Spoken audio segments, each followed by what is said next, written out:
Why are you wasting my time? Choice and consequence. It's a major selling point in today's RPGs. Our choices will affect the world, we're told. You will make an actual difference. You will create your own story. The term itself has become common enough that it has its own abbreviation, C&C, and in any discussion about RPGs or even related genres, it won't be long before this acronym turns up, probably confusing all the people born before 1985 or so. Today I'd like to talk about C&C. I'll start with this. Choice and consequence is overrated. Now, hold on, I'm not done. Not only is choice and consequence overrated, it's also underrated. The reason I say it's both overrated and underrated is because 1, I like saying confusing things, and 2, this term has come to refer to 2 different types of game mechanics, types which are superficially similar but fundamentally different. For convenience, right now we'll call them Type 1 and Type 2. I'll get into the differences between them in a minute. First, I want to talk about how one term came to denote 2 things. You see, for the life of me, I can't remember exactly when it was that we first started using this phrase. I'm pretty sure it was in use before that one Alpha Protocol panel, but it wasn't in widespread use back when the Infinity engine was in its heyday. I dug out some of my old RPG boxes and looked on the backs, and in the manuals, and I couldn't find anything containing the phrase choice and consequence or anything like it. They would tout their new skills, or improved combat, or the freedom to do whatever you want, but they didn't mention anything about my decisions affecting the game world. Many of the Infinity Engine games featured choice and consequence in what you could call its pre-codification stage. This is what it looked like before we had a name for it, and before developers started advertising it as a feature. This is Type 1. Let's look at an example of Type 1. This will involve minor spoilers for the original Fallout. As the game starts, you learn that the water purification chip in the underground vault where you live is broken, and it's up to you to find a new one before everyone living there runs out of drinking water.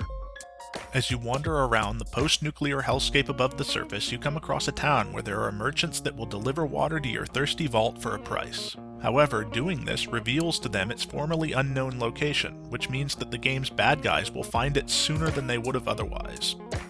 This makes sense in the context of the setting. You shouldn't go around telling every Tom, Dick, and Harry you meet that you're from a secret underground vault full of valuable pre-war tech, just like you shouldn't tell random people on the street your home address and how much loose cash you keep in the unlocked dresser drawer next to your open first-floor bedroom window. This is a mechanic in which you make a choice, and it has consequences, and there are plenty of other examples of this sort of thing in the game. What they have in common is that they're all attempts to simulate the behavior of a real place. Obviously, the world of Fallout isn't real, but the creators want to make it seem as real as they can. So they asked themselves, if Fallout were real, and you perform action X, what would some logical consequences of that be? You can't account for every possible value of X, but you try to account for as many as you can, starting with the most likely player actions and stopping when it becomes impractical from a development standpoint. You could say that the goal of all this work is simulation. You're using game mechanics to attempt to make the game world behave as though it were a hypothetical real world. So the goal of Type 1 is simulation. And Type 1 was a success. The first 2 Fallout games became classics largely because of the quality and reactivity of their settings. The world of Fallout seemed like a real place because it reacted to the actions of the player in a realistic way. Choice and consequence Type 1 eventually became popular enough, and widely praised enough, that it began to be imitated. But the imitations were imperfect copies of the original, and the resulting differences created Choice and Consequence Type 2. Choice and Consequence Type 2 has a different goal. If the goal of Type 1 was simulation, the goal of Type 2 is replayability. In Type 2, the ability to replay your game and see different outcomes for different choices is advertised as a selling point for the product. Let's look at an example that's also a Mass Effect 2 spoiler. The characters in Mass Effect 2 all have associated missions that you can do to increase their loyalty. For instance, complete Morden's loyalty mission and he'll live through the game's ending. Ignore it and he may die in a certain cutscene. This is intended to increase the game's replayability, as in play the game again, make different choices, see a different ending. But I don't see how you could argue that it's a simulation of how the game world would actually behave.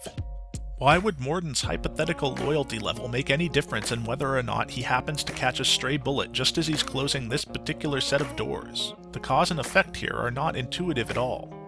That's what makes this Type 2. Its goal is not to simulate the behavior of the Mass Effect world in a believable way so much as it is to give the player an incentive to replay the game, to cordon off a portion of its content behind the gates of certain in-game choices, to get you to replay the 90% of the game that's the same so that you can see the 10% that's different. This is why I say that choice and consequence is both overrated and underrated. Type 2 is overrated, Type 1 is underrated. Type 1 is the one you want, the type that increases your belief in the game world, and that creates replayability not as its goal but more as a beneficial side effect.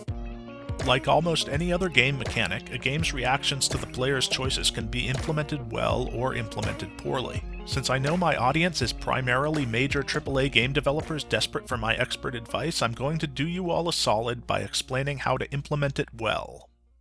1. Manage the scale.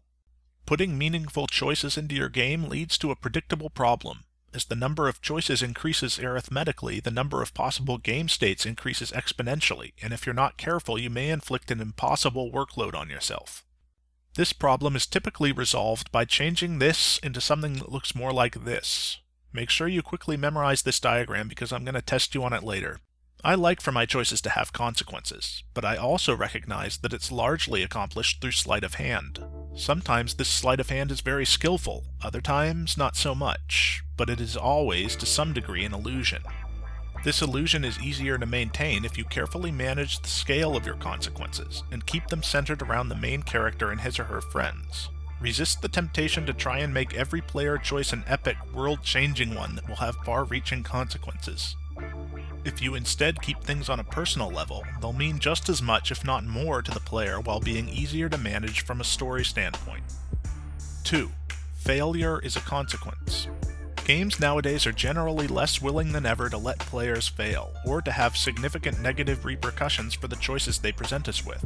But if your goal is simulation, then an action that would logically lead to failure in the real world should also lead to failure in your game. Too often, games encourage us to take the good but impractical choice, because we know things will work out somehow because they always have before. The goal here is not to punish players, but to give us an incentive to think carefully before we act. 3. Make us paranoid. If you do number 2 right, number 3 should happen on its own. Remember how in Fallout 1, revealing the location of your home vault could lead to negative consequences down the line? That made me so paranoid that 11 years and 2 sequels later, in Fallout 3, I was still nervous about telling people where I was from. I even got rid of my Vault 101 jumpsuit as quickly as I could because I didn't want people seeing me in it and maybe wondering where I got it. When talking to NPCs in the Infinity Engine games, I always paid close attention to what I was saying. I didn't want to say the wrong thing or reveal too much. But in too many RPGs nowadays, dialogue is just an exercise in exhausting every possible option in the tree and then moving on. This also means that games shouldn't feel like they have to broadcast the presence of every decision point to us or notify us 2 and 3 times before every choice we make. Instead, keep us guessing. Keep us worrying about the possible consequences of everything we do, regardless of whether the game accounts for them or not. It'll make for a more immersive experience. 4. Don't get carried away. I often see choice and consequence discussed as though it's the single most important thing an RPG can have, and as though the quality of the game can be gauged by the extent of its presence or absence. I suspect that this is in part because it serves as an answer to the question, why a game? As in, if I'm telling a story, why tell it through a game instead of a book, movie, or TV show? And while it's true that the potential for branching story paths are an advantage games have over other kinds of media, they're not the only advantage. After all, we've had choose-your-own-adventure books for decades, and they never caught on the way games did. A game brings more than just choice and consequence to the table. There's the way gameplay can dovetail with story, the semi-hypnotic experience of simply navigating the game world, and the relatively simple advantage of being able to experience the content at your own pace and in your own desired order. Don't cram a bunch of inappropriate choices into your game just for the sake of having them, or so you can advertise their presence on the back of the box. They should serve as a means to an end, not an end in themselves. Follow these 4 guidelines and your game is more likely to be good. In fact, I created this list mostly by trying to single out the shared characteristics of games whose choice and consequence mechanics I enjoyed. Ignore them, and I'll complain about it on YouTube. Question and answer section. Question 1. You doing that commentary thing or what? If you don't know what this question is about, I explain it at the end of my Planescape Torment video. The answer is, I don't know yet. It's on the back burner for the moment. I'm not good at deciding to do things. Question 2. You gonna do a video on BioShock Infinite? No. I did play the game and I liked it, but almost everything I have to say about it has already been said by the rest of the internet. Question 3. Why are you wasting my time?